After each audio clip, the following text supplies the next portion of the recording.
আদালতের বিশাল কক্ষটি নিস্তব্ধতার চাদরে ঢাকা ছিল।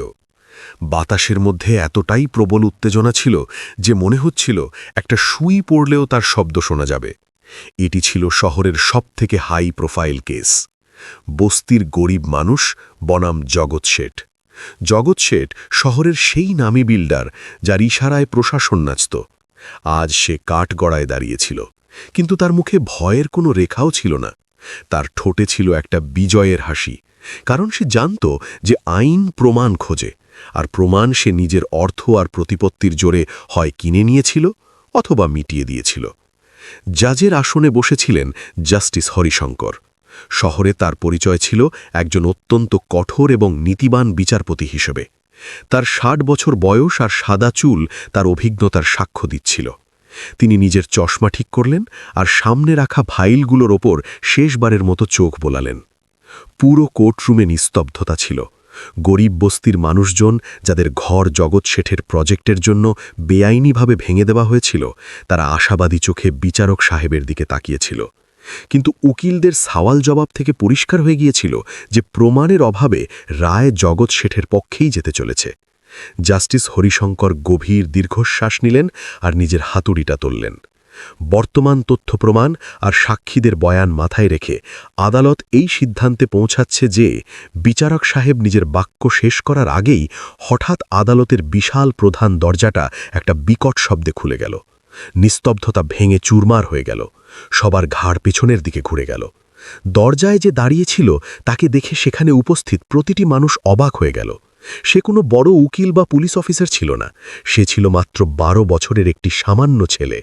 তার জামা কাপড় ময়দার থেকেও বেশি ময়লা ছিল, অনেক জায়গায় তালি মারা ছিল। তার পায়ে ছিল আলাদা আলাদা রঙের ছেঁড়া চটি, আর কাঁধে একটা পুরনো নোংরা প্লাস্টিকের বস্তা ঝুলছিল, যা সাধারণত আবর্জনা কুড়ানিরা ব্যবহার করে। সেই ছেলের শরীর থেকে আবর্জনা আর ঘামের এক দুর্গন্ধ আসছিল, যার কারণে দরজার পাশে দাঁড়িয়ে থাকা পুলিশ কনস্টেবলরা নিজেদের নাকের রুমাল চাপা দিল। ছেলেটির নাম ছিল মানব। তার চুলগুলো উস্কোখুস্কো ছিল, মুখে ধুলোর আস্তরণ ছিল, কিন্তু তার চোখে একটা এমন উজ্জ্বলতা ছিল যা পুরো কোর্টরুমের আলোকেও ফিকে করে দিচ্ছিল। সে ভয় পেল না, থমকে গেল না। সে সোজাসুজি বিচারকের আসনের দিকে তাকাতে লাগল। সিপাহী তাকে থামানোর জন্য এগিয়ে এলো। এই ছেলে, বাইরে বেরো, এটা কোর্ট, কোনো সবজি বাজার নয়। কিন্তু তখনই এক অবিশ্বাস্য ঘটনা ঘটল। জাস্টিস হরিশঙ্কর, যিনি রায় দেওয়ার সময় নিজের আসন থেকে কখনো নড়তেন না, সেই ছেলেটিকে দেখা মাত্রই স্তম্ভিত হয়ে গেলেন।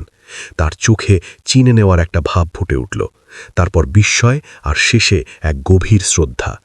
জাস্টিস হরিশঙ্কর নিজের চেয়ারটা পেছনের দিকে ঠেলে হঠাৎ দাঁড়িয়ে পড়লেন।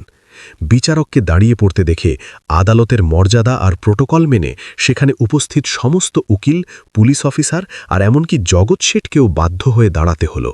কেউ বুঝতে পারছিল না যে একজন আবর্জনা কুড়ানো বাচ্চার জন্য শহরের সবথেকে কঠোর বিচারক নিজের আসন ছেড়ে কেন দাঁড়িয়ে পড়লেন। পুরো কোর্টরুম হতবাক হয়ে গেল। জগৎ শেঠের হাসি গায়েব হয়ে গিয়েছিল। সে ঘাবড়ে গিয়ে নিজের উকিলের দিকে তাকাতে লাগল।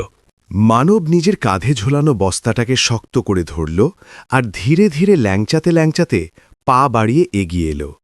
নিস্তব্ধতা এতটাই ছিল যে তার ছেঁড়া চটির চপচপ শব্দ কোনো বোমা বিস্ফোরণের মতো মনে হচ্ছিল। ছেলেটি এগিয়ে যেতে লাগল, আর জাস্টিস হরিশঙ্কর হাত জোড় করে মাথা নিচু করে তার স্বাগত জানানোর জন্য দাঁড়িয়ে থাকলেন। জগৎ শেঠের উকিল মিস্টার নারং নিজের কালো কোট ঝেড়ে রাগে বললেন, অবজেকশন মাই লর্ড, এটা কোর্টের অপমান। একজন রাস্তাঘাটের ভিখারির জন্য আদালতের কাজ মাঝপথে থামানো আর একজন বিচারকে তার সম্মানে দাঁড়িয়ে থাকা আইনের পরিহাস। রক্ষী রায়কে এক্ষুনি বাইরে বের করে দিক। মিস্টার নারংয়ের গলায় ক্ষমতার অহংকার ছিল। 2 পুলিশকর্মী লাঠি নিয়ে মানবের দিকে তেড়ে এলো। মানব ভয়ের চোটে কুঁকড়ে গেল আর এক পা পিছিয়ে গেল। থেমে যাও। জাস্টিস হরিশঙ্করের কণ্ঠস্বর বিদ্যুতের মতো গর্জে উঠল। মিস্টার নারং, নিজের জিভে লাগাম দিন। যদি কেউ এই বাচ্চাটিকে ছোঁয়ার চেষ্টা করে, তবে আমি তাকে সরাসরি জেলের শলাকার পেছনে পাঠিয়ে দেব, সে উর্দিধারী হোক বা উকিল। পুরো কোর্টরুম বিচারকের এই রুদ্র রূপ দেখে স্তব্ধ হয়ে গেল। জাস্টিস হরিশঙ্কর একটা গভীর দীর্ঘশ্বাস নিলেন আর নিজের আসনে ফিরে বসে পুরো ঘরকে সম্বোধন করলেন। আপনারা ভাবছেন যে আমি হাইকোর্টের একজন বিচারক হয়ে কেন এই আবর্জনা কুড়ানো বাচ্চাটির সম্মানে দাঁড়িয়ে পড়লাম? তাহলে শুনুন, নৈতিকতা আর সততা পোশাকের শুভ্রতায় নয়, বরং আত্মার পবিত্রতা থেকে আসে। বিচারক সাহেবের গলা আবেগী হয়ে এলো। কাল বিকেলে আমি সিভিল লাইন্স পার্কের কাছে গাড়ি দাঁড় করিয়ে কিছুক্ষণের জন্য হাঁটতে গিয়েছিলাম। আমার ওয়ালেট, যাতে 50,000 টাকা নগদ, ক্রেডিট কার্ডস আর আমার পরলোকগত ছেলের একমাত্র ছবি ছিল, সেটা সেখানেই পড়ে গিয়েছিল। আমি বাড়ি চলে গিয়েছিলাম এই বিষয়ে অজান্তে যে আমি আমার সবথেকে দামি জিনিসটি হারিয়ে ফেলেছি। সবার নজর এখন বিচারক সাহেবের উপর টিকেছিল। জগৎ শেঠের কপালে ঘাম জমতে শুরু করেছিল। সে বুঝতে পারছিল না গল্প কোন দিকে মোড় নেবে। আধ ঘন্টা পরে বিচারক সাহেব মানবের দিকে ইশারা করলেন। এই 12 বছরের বাচ্চাটি, যে সারাদিন আবর্জনার স্তূপে প্লাস্টিক কুড়িয়ে টেনে টুনে 50 টাকা রোজগার করে, সে আমার বাড়ির গেটে দাঁড়িয়েছিল। আমার সিকিউরিটি গার্ডরা একে ধাক্কা মেরে বের করে দিতে চেয়েছিল, কিন্তু এ অনড় ছিল। যখন আমি বাইরে এলাম, তখন এ আমার ওয়ালেটটি আমার হাতে তুলে দিল। একটা টাকাও কম ছিল না। এ চাইলে ওই টাকাগুলো দিয়ে নিজের জীবন বদলে ফেলতে পারত, সপ্তাহখানেক পেট ভরে খাবার খেতে পারত। কিন্তু যখন আমি একে পুরস্কার দেবার চেষ্টা করলাম, জানেন এ কি বলল? কোর্টরুমে এতটাই নিস্তব্ধতা ছিল যে মানুষের নিঃশ্বাসের শব্দও শোনা যাচ্ছিল না। এ বলল, সাহেব, আমার বাপু বলতো যে খিদে পেটকে মারে, কিন্তু বেইমানি মানুষকে মেরে ফেলে। আমার হারাবের পয়সা চাই না। সেই মুহূর্তে আমার মনে হলো যে আসল ধনী আমি নই, এই বাচ্চাটি। জাস্টিস হরিশঙ্কর নিজের কথা শেষ করলেন আর নরম চোখে মানবের দিকে তাকালেন। বাবা মানব, তুমি কোর্টের ভেতরে কেন এসেছ? তোমার কি কোনো অসুবিধে আছে? ভয় পেও না, বলো। মানব নিজের শুকনো জিভ ফাটা ঠোঁটের ওপর বুলিয়ে নিল। তার গলা শুকিয়ে আসছিল, কিন্তু বিচারক সাহেবের কথা তাকে সাহস দিয়েছিল। সে নিজের কাঁধ থেকে সেই ভারী দুর্গন্ধময় বস্তাটা মেঝেতে নামিয়ে রাখল। বস্তা থেকে পচা জিনিসের গন্ধ এলো, যাতে পাশের উকিলরা নাক সিটকাতে লাগল। বিচারক সাহেব, মানবের গলা সরু কিন্তু স্পষ্ট ছিল, আমি পুরস্কার নিতে আসিনি। কাল রাতে যখন আমি জগৎ শেঠের ফ্যাক্টরির পেছনের বড় নালায় বোতল কুড়োচ্ছিলাম, তখন আমি সেখানে এমন কিছু পেলাম যা শেঠজির লোকরা পোড়াচ্ছিল। বৃষ্টি আসায় তারা পালিয়ে গেল, আর অর্ধেক পোড়া আবর্জনা সেখানেই ফেলে গেল। মানব নিজের ছোট্ট ময়লা হাত দিয়ে বস্তার বাঁধন খুলতে শুরু করল। আমি পড়তে জানি না সাহেব, কিন্তু এই কাগজগুলোতে সেই গরিব মানুষদের ছবি ছিল যাদের ঘর ভেঙে দেওয়া হয়েছে, আর শেঠজিরও ছবি ছিল। জগৎ শেঠের মুখ একদম ফ্যাকাশে হয়ে গেল। তার মনে পড়ল যে তার মুনিম কাল রাতে কিছু প্রমাণ নষ্ট করার দাবি করেছিল। এগুলো কি সেই প্রমাণই ছিল? তার হৃৎপিণ্ড হাতুড়ির মতো পিটতে লাগল। মানব বস্তার ভেতরে হাত ঢুকিয়ে কাদামাখা ফাইলের একটা বান্ডিল আর একটা আধপোড়া ল্যাপটপ বের করে বিচারক সাহেবের টেবিলের দিকে বাড়িয়ে দিল। কাদামাখা ওই ফাইল আর পোড়া ল্যাপটপ বিচারকের টেবিলের ওপর রাখা হলো। সাদা টেবিল ক্লথের ওপর কাদার দাগ ছড়িয়ে গেল, ঠিক যেমন জগৎ শেঠের সাদা জামার কলারে এখন দাগ লাগতে চলেছিল। উকিল নারং রাগে লাল হয়ে চিৎকার করে বললেন, এসব কি তামাশা? আবর্জনার স্তূপ থেকে তোলা জিনিসকে প্রমাণ মানা হবে? মাই লর্ড, এভিডেন্স অ্যাক্ট অনুযায়ী এর কোনো ভিত্তি নেই। হতে পারে এই ছেলেটি এসব প্ল্যান্ট করেছে অথবা চুরি করেছে। একে এক্ষুনি গ্রেফতার করা হোক। জাস্টিস হরিশঙ্কর নিজের চশমা খুললেন আর নারঙের দিকে এমন এক তীক্ষ্ণ চোখে তাকালেন যে তার শব্দ গলার মধ্যেই আটকে গেল। বিচারক শান্ত কিন্তু গম্ভীর গলায় বললেন, মিস্টার নারং, যদি এই নথিগুলো চুরির হয় তবে তার মানে হলো এগুলো আসল, আর যদি এগুলো আসল হয় তবে আপনার মুক্কেলের বিপদ সবে শুরু হয়েছে। আর আবর্জনার কথা যদি বলেন, তবে মনে রাখবেন, প্রায়ই সত্যকে মিথ্যার আবর্জনার নিচেই চাপা দেওয়া হয়। আদালতে ফিসফাস শুরু হয়ে গেল। কোর্টের ক্লার্ক বিচারক সাহেবের আদেশে ফাইলগুলো সাবধানে খুলল। জল আর আগুন ফাইলের ক্ষতি করেছিল ঠিকই, কিন্তু কালি এখনও দেখা যাচ্ছিল। সবথেকে উপরের পাতায় লাল কলমে লেখা ছিল final settlement. Justice Harishankar magnifying glass দিয়ে সেই পাতাটি পড়লেন। তাতে সেই সরকারি অফিসারদের নাম আর তাদের নামের পাশে লেখা মোটা অঙ্কের টাকা পরিষ্কার দেখা যাচ্ছিল, যাদের ঘুষ দিয়ে বস্তিকে বেআইনি ঘোষণা করানো হয়েছিল। সঙ্গে বস্তিতে আগুন লাগানোর তারিখও আগে থেকে ঠিক করা ছিল। জগৎ শেঠের পায়ের তলা মাটি সরে গেল। সে ঘাম মুছতে মুছতে নিজের জায়গায় কুঁকড়ে গেল আর জল খাবার জন্য ঝুঁকল, কিন্তু তার হাত এমনভাবে কাঁপছিল যে কাঁচের গ্লাসটি পড়ে গিয়ে ভেঙে গেল। ঝনঝন করে কাঁচ ভাঙার শব্দ সবার দৃষ্টি আকর্ষণ করল। জাস্টিস হরিশঙ্কর ফাইল থেকে নজর সরালেন আর জগৎ শেঠকে দেখলেন। শেঠজি, গলা এখনই শুকিয়ে গেল? এখনও তো ল্যাপটপ আর ফোনের তদন্ত হওয়া বাকি আছে। তখনই মানব নিজের সরলতায় আরও একটা বোমা ফাটাল। সে বলল, সাহেব, ওরা যখন আবর্জনা পোড়াচ্ছিল তখন একজন লোক ভিডিও কলে কাউকে দেখাচ্ছিল আর হাসছিল যে দেখো বস, গরিবদের স্বপ্ন কেমন ছাই হয়ে যাচ্ছে। তারপর সে নিজের ফোন না জানি কেন রাগের মাথায় ওই আগুনেই ফেলে দিল। হয়তো হ্যাং হয়ে গিয়েছিল, কিন্তু ওটা আগুনে না পড়ে নালার জলে পড়ে গিয়েছিল। ওটাও আমার কাছে আছে। মানব নিজের ছেঁড়া পকেট থেকে একটা ভাঙা, ভেজা আর কাদা ভর্তি স্মার্টফোন বের করে হাওয়ায় নাড়াতে লাগল। এতে ওই ভিডিও কল রেকর্ডিং আছে সাহেব। এখন জগৎ শেঠের চোখে ভয়ের বদলে এক খুনে হিংস্রতা নেমে এলো। সে জানত যে কাগজ হয়তো মিথ্যে প্রমাণ করা যেতে পারে, কিন্তু ভিডিও কলের রেকর্ডিং তার সাম্রাজ্য শেষ করে দেবে। সে বুঝে গেল যে আইন এখন তাকে বাঁচাতে পারবে না। সে গোপনে কোর্টরুমের পেছনে বসে থাকা নিজের সবথেকে অনুগত আর বিপজ্জনক গুন্ডা কালিয়া, যে উকিলদের ছদ্মবেশে বসেছিল, তার দিকে তাকালো আর চোখ টিপে ইশারা করে দিল। ইশারা পরিষ্কার ছিল, ছেলেটিকে খামোশ করে দাও, এক্ষুনি, এই মুহূর্তে। কালিয়া নিজের কালো কোটের ভেতরে লুকানো ছুরিটা হাতড়ালো আর ধীরে ধীরে ভিড় চিরে বিড়ালের মতো নিঃশব্দে মানবের পিঠের দিকে এগোতে লাগল। পুরো কোর্টরুম জজ আর প্রমাণগুলোকে দেখছিল, আর মৃত্যু চুপিসারে মানবের ঠিক পেছনে এসে দাঁড়িয়ে গেল। কালিয়ার চোখে রক্ত চড়ে গিয়েছিল। সে কোনো শিকারী পশুর মতো মানবের ঠিক পেছনে পৌঁছে গেল। তার কোটের হাতা থেকে রামপুরি ছুরির ফলা বাইরে এলো, যা কোর্টরুমের টিউবলাইটের আলোয় এক মুহূর্তের জন্য চকচক করে উঠল। মানব তখনও বিচারক সাহেবের দিকে তাকিয়েছিল। সে নিজের দিকে এগিয়ে আসা মৃত্যুর বিন্দুমাত্র আঁচ পায়নি। কালিয়া হাত তুলল আর আঘাত করতে যাবে, ঠিক তখনই ভিড়ে বসে থাকা বস্তির এক বৃদ্ধা মহিলা, যার নজর ওই চকচকে ছুরির ওপর পড়ে গিয়েছিল, চিৎকার করে উঠলেন, বেটা পেছনে ল্যাক। ওই চিৎকার মানবকে চমকে দিল। সে ঝট করে ঘুরে দাঁড়াল। কালিয়ার আঘাত, যা সরাসরি মানবের পিঠে লাগার কথা ছিল, তার ঘুরে যাওয়ার কারণে লক্ষ্যভ্রষ্ট হল। কিন্তু ছুরির ফলা খালি গেল না। ছুরি মানবের বাহু চিরে বেরিয়ে গেল। রক্তের একটা তেজ ধারা বেরোল আর কোটের মেঝেতে পড়ল। মানব যন্ত্রণায় কোকিয়ে উঠল আর টাল সামলাতে না পেরে বিচারকের টেবিলের পায়ার কাছে পড়ে গেল।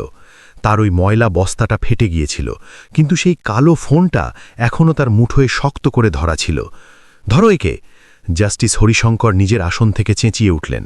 তার মুখ রাগে থমথম করছিল। কোর্টে হুড়োহুড়ি পড়ে গেল। কালিয়া দ্বিতীয়বার আঘাত করার আগেই সেখানে দাঁড়িয়ে থাকা দুই পুলিশ কনস্টেবল তার ওপর ঝাঁপিয়ে পড়ল। তাকে জাপটে ধরে মাটিতে আছড়ে ফেলা হলো। উকিল, মুন্সি আর সেখানে উপস্থিত লোকজন নিজেদের প্রাণ বাঁচাতে এদিক ওদিকে পালাতে লাগল। এই হাঙ্গামার সুযোগ নিয়ে জগৎ শেঠ ধীরে ধীরে পেছনের দরজার দিকে সরতে শুরু করল।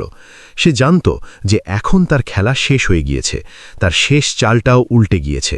সে দরজা পর্যন্ত পৌঁছাল আর হ্যান্ডেলে হাত রাখলই অমনি সে এক মজবুত হাতের টান অনুভব করল।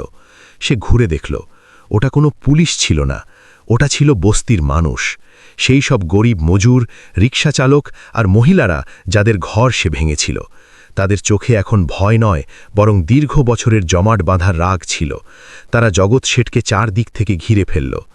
কোথায় যাচ্ছ শেঠজি? হিসেব তো এখনও বাকি আছে, এক মজুর দাঁত কিরমির করে বলল। এদিকে জাস্টিস হরিশঙ্কর তৎক্ষণাৎ নিজের আসন থেকে নিচে নেমে এলেন আর দৌড়ে মানবের কাছে পৌঁছালেন।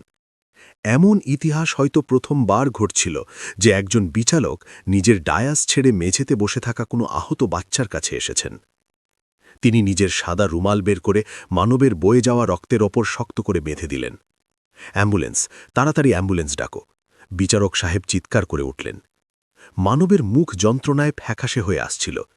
তার চোখের সামনে অন্ধকার নেমে আসছিল, কিন্তু সে কাঁপতে কাঁপতে সেই কাদামাখা ফোনটা বিচারক সাহেবের দিকে বাড়িয়ে দিল। সাহেব, মানবের গলা খুব ক্ষীণ ছিল, আমার হাত নোংরা, আপনার কোট নোংরা হয়ে যাবে। এই ফোনটা নিয়ে নিন, এতে সব সত্যি আছে, এটাকে ভাঙতে দেবেন না। নিজে রক্তাক্ত হওয়া সত্ত্বেও সেই বাচ্চাটির চিন্তা ছিল বিচারক সাহেবের কোট আর ওই প্রমাণ নিয়ে। জাস্টিস হরিশঙ্করের চোখে জল এসে গেল। তিনি মানবের ময়লা রক্তমাখা হাত নিজের হাতের মুঠোয় নিলেন। বাবা মানব, আজ এই কোর্টে তোমার থেকে বেশি পরিষ্কার আর পবিত্র আর কেউ নেই, বিচারক সাহেব ভারী গলায় বললেন। তারপর তিনি সেখানে উপস্থিত পুলিশ কমিশনারের দিকে তাকালেন, যিনি এখনই শোরগোল শুনে ভেতরে এসেছেন। কমিশনার, এই লোক জগৎ শেঠ আর এই উকিলকে এখনই এই মুহূর্তে গ্রেফতার করো। আমি এই শহরের পুরো পুলিশ ফোর্সকে সাসপেন্ড করে দেব যদি এরা দুজনে এখান থেকে বেঁচে ফেরে। পুলিশ কমিশনার তৎক্ষণাৎ আদেশ দিলেন আর জগৎ শেঠের হাতে হাতকড়া পরিয়ে দেওয়া হলো। যে হাতে কাল পর্যন্ত শহরের চাবিকাঠি আছে বলে মনে করা হতো, আজ তাতে লোহার বেড়ি পড়েছিল। জগৎ শেঠ চিৎকার করতে লাগল, হুমকি দিতে লাগল, তোমরা জানো না আমি কে, মন্ত্রীজিকে ফোন লাগাও, এসব মিথ্যে। কিন্তু আজ তার গলা কোর্টের দেওয়ালে ধাক্কা খেয়ে বিফল হচ্ছিল। বস্তিবাবাসীদের শোরগোল তার চিৎকারের ওপর ভারী পড়ছিল। মানবকে স্ট্রেচারে শুইয়ে অ্যাম্বুলেন্সে নিয়ে যাওয়া হলো। জাস্টিস হরিশঙ্কর কার্যক্রম স্থগিত করলেন না। তিনি বললেন, ন্যায়ের চাকা এখন থামবে না, চাই আকাশই ভেঙে পড়ুক না কেন। টেকনিক্যাল টিম কোর্টরুমের ভেতরেই প্রজেক্টর লাগালো। ওই ভাঙা ফোনটাকে কেবেলের মাধ্যমে বড় স্ক্রিনের সঙ্গে যুক্ত করা হলো। পুরো কোর্টরুম দম বন্ধ করে বসেছিল। ফোনটা কি চলবে? ওই ভিডিওটা কি আদেও আছে? স্ক্রিনটা ঝিলিমিল করে উঠল, আর তারপর একটা ভিডিও প্লে হলো। ভিডিওতে রাতের অন্ধকার ছিল, আগুন জ্বলছিল যাতে ফাইলগুলো ফেলা হচ্ছিল। ক্যামেরার সামনে জগৎ শেঠের মুখ পরিষ্কার দেখা গেল। সে মদে চূর হয়েছিল আর একটা বোতল হাতে নিয়েছিল। ভিডিওতে জগৎ শেঠ বলছিল, আরে জ্বালিয়ে দাও সব, গরিবের অভিশাপ আর কুকুরের ঘেউ ঘেউ দুটোরই কোনো মানে হয় না। কাল কোর্টে জাজ কি, আইনও আমার পকেটে থাকবে। ওই হরিশঙ্করকে তো আমি রিটায়ারমেন্টের পরে কিনে নেব। আর ওই বস্তি, ওখানে এখন আমার মল তৈরি হবে, জগৎ এম্পায়ার। তারপর সে অট্টহাসিতে ফেটে পড়ল, একটা পৈশাচিক হাসি যা এখন পুরো কোর্টরুমে প্রতিধ্বনিত হচ্ছিল। ভিডিও শেষ হলো, আর স্ক্রিন কালো হয়ে গেল। জগৎ শেঠের আসল মুখ সবার সামনে চলে এলো। কোর্টে উপস্থিত প্রতিটি মানুষের চোখ এখন ঘৃণায় জগৎ শেঠকে দেখছিল। তার উকিল নারং নিজের মাথা নিচু করে নিয়েছিল। সে বুঝে গিয়েছিল যে এখন কোনো যুক্তিই কাজে আসবে না। জাস্টিস হরিশঙ্কর নিজের আসনে ফিরে বসলেন। তিনি কলম তুললেন। হাত কাঁপছিল না, বরং তাতে এক নতুন শক্তি ছিল। আদালত এই সিদ্ধান্তে পৌঁছাচ্ছে যে বিচারক সাহেবের গলায় ইস্পাতের মতো দৃঢ়তা ছিল। আসামি জগৎ শেঠ না শুধুমাত্র দুর্নীতি, প্রমাণলোপাট আর হত্যার চেষ্টার দোষী, বরং সে সমাজের বিশ্বাসের ওপর আঘাত করার চেষ্টা করেছে। তিনি রায় লিখতে শুরু করলেন। কলম চলার শব্দ নিস্তব্ধতায় পরিষ্কার শোনা যাচ্ছিল। জগৎ শেঠকে যাবজ্জীবন কারাদণ্ড দেওয়া হচ্ছে। পাশাপাশি তার সমস্ত সম্পত্তি বাজেয়াপ্ত করে ওই বস্তির পুনরুন্নয়ন করা হবে। প্রতিটি পরিবার যাদের ঘর ভাঙা হয়েছে তাদের সরকারের পক্ষ থেকে পাকা বাড়ি আর 1 লক্ষ টাকা করে ক্ষতিপূরণ দেওয়া হবে, যার খরচ জগৎ শেঠের সম্পত্তি নিলাম করে মেটানো হবে। কোর্টরুম হাততালির শব্দে ফেটে পড়ল। বস্তির মানুষরা কাঁদছিল, একে অপরকে জড়িয়ে ধরছিল। দীর্ঘ বছরের সংগ্রাম আজ ওই 12 বছরের বাচ্চাটির জন্য জয়ে রূপান্তরিত হল। কিন্তু গল্প এখনও শেষ হয়নি। বিচারক সাহেব হাত তুলে সবাইকে শান্ত করলেন, আর একটা কথা বললেন।